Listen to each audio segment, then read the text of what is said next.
Essaie donc justement de faire des recherches, d'étudier les biographies des grands hommes de ce monde qui ont réussi.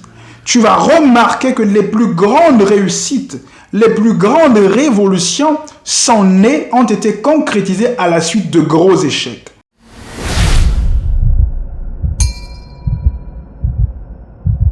As-tu déjà connu des échecs dans ta vie? C'est la question que je suis en train de te poser à toi qui regardes cette vidéo.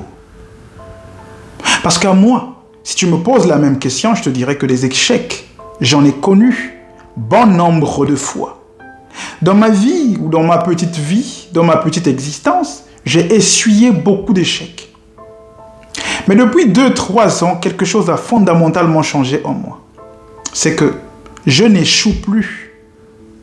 Non pas parce qu'il n'y a plus de situation difficile devant moi, non pas parce qu'il n'y a plus de péripéties, non pas parce qu'il n'y a plus de catastrophes, de difficultés, de tout ce qui va avec. Aussi longtemps que le soleil brillera dans le ciel la journée, il y aura toujours des problèmes, des difficultés, des péripéties. Donc les problèmes sont là.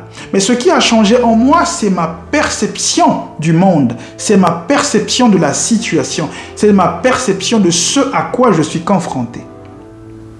Parce qu'en réalité, toi et moi pouvons être en face d'une même image, d'une même circonstance, mais nous n'aurons pas la même appréciation de la circonstance, de la situation, de la vidéo, de l'image que nous regardons. Je vais te raconter une histoire. C'est l'histoire de Thomas Edison.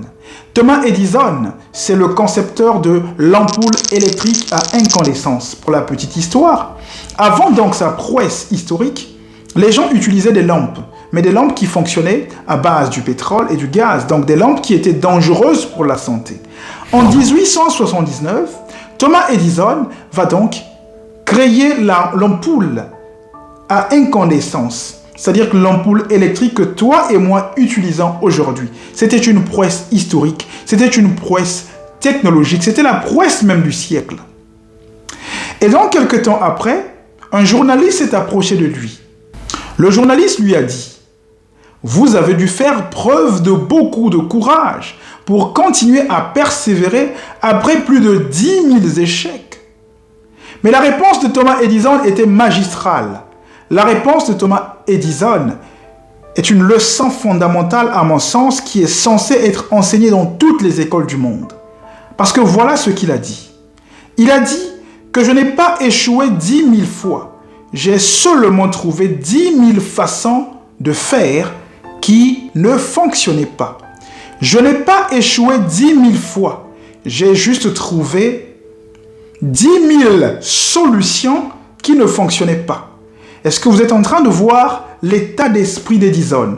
Pendant que le journaliste est en train de faire état de plus de 10 000 échecs, nous avons en face de lui quelqu'un qui fait allusion à plus de 10 000 solutions parce qu'il dit qu'il s'agissait simplement de 10 000 solutions qui n'ont pas marché. Donc il y a un autre qui voit un échec, tandis que lui, Thomas Edison, voit des solutions qui n'ont pas marché.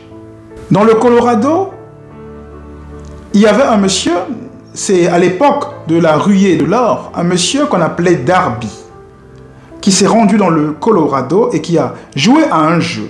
Après avoir joué au jeu, il a gagné une concession. Donc la récompense était une concession. Mais cette concession était une concession minière. Donc après avoir fait quelques efforts, quelques études, il s'est rendu compte qu'il y avait beaucoup d'or sur cette terre. C'est-à-dire que cette mine-là était une mine aurifère qui recelait, qui renfermait beaucoup d'or.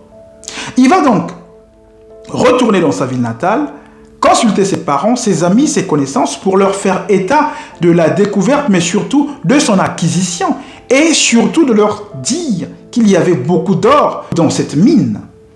Et donc il avait besoin d'argent pour éventuellement exploiter cette mine, pour acheter le matériel adéquat, des groupes électrogènes, des perceuses, des foreuses, des pelles hydrauliques et tout ce qui va avec. Tous ses amis, sa famille et ses connaissances lui ont donc donné de l'argent pour éventuellement acheter ce matériel. Il est donc retourné là-bas avec son neveu parce qu'il avait besoin d'une main-d'œuvre supplémentaire pour exploiter comme il se devait cette mine. Et donc, les deux, l'oncle et le neveu, Darby, ont commencé à exploiter la mine.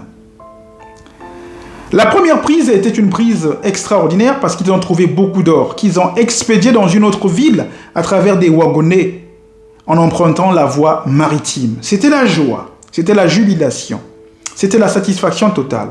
Mais les choses, malheureusement pour eux, n'ont pas continué à tourner à leur avantage.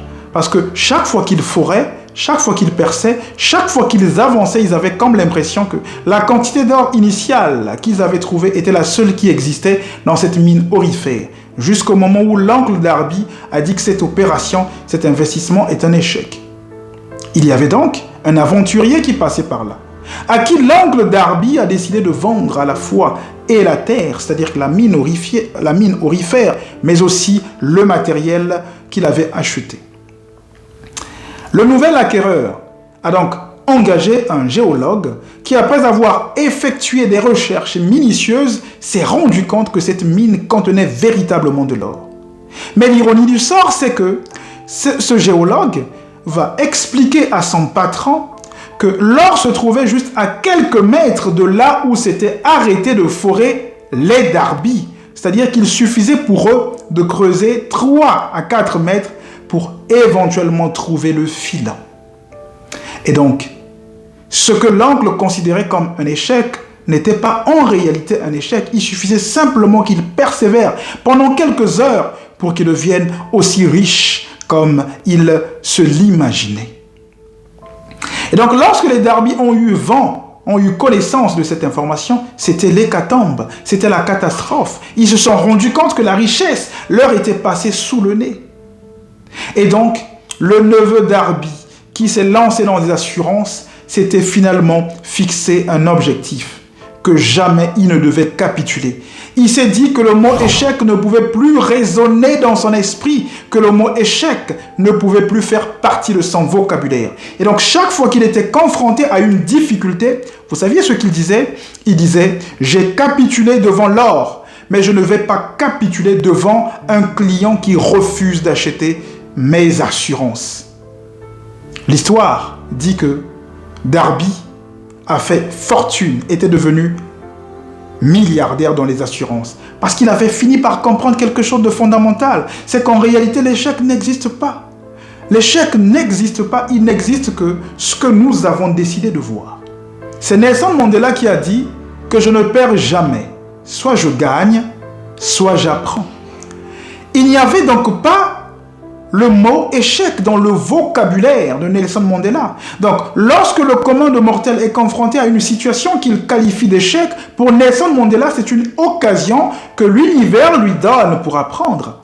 C'est là où le sage dira que l'illettré, ce n'est pas celui qui ne sait ni lire ni écrire, mais l'illettré est celui qui est incapable de désapprendre, de réapprendre et d'apprendre. Donc pour Nelson Mandela, ce que toi tu penses comme étant un échec est une occasion que lui donne l'univers d'apprendre. Si nous arrivons donc à faire cet exercice, un grand exercice, mais un des plus difficiles qui puisse exister, qui consiste donc à ne plus utiliser le mot échec, mais à considérer chaque situation comme étant une opportunité qui nous est donnée par l'univers pour éventuellement pouvoir renaître, pour éventuellement nous remettre en question, pour nous poser de bonnes questions, je suis sûr et certain que nous allons réussir dans nos entreprises. Donc ne l'oublie pas. Là où l'autre voit un échec, il est susceptible que toi, tu sois capable de voir une réussite, une occasion qui t'est donnée par l'univers de pouvoir faire des grandes choses. Je vais terminer la vidéo en te disant ceci. Essaie de faire des recherches. Essaie de voir autour de toi. Essaie d'étudier les biographies de tous ceux qui ont réussi. Tu vas voir que les plus grandes réussites se sont établies à la suite de gros échecs. Laisse-moi répéter. Essaie donc justement de faire des recherches, d'étudier les biographies des grands hommes de ce monde qui ont réussi. Tu vas remarquer que les plus grandes réussites, les plus grandes révolutions sont nées, ont été concrétisées à la suite de gros échecs. Change ton vocabulaire pour que ce que tu considères comme étant un échec ne soit pas une fatalité. Pour que ce que tu considères comme étant un échec ne soit pas une fin en soi, mais que cela soit une bénédiction.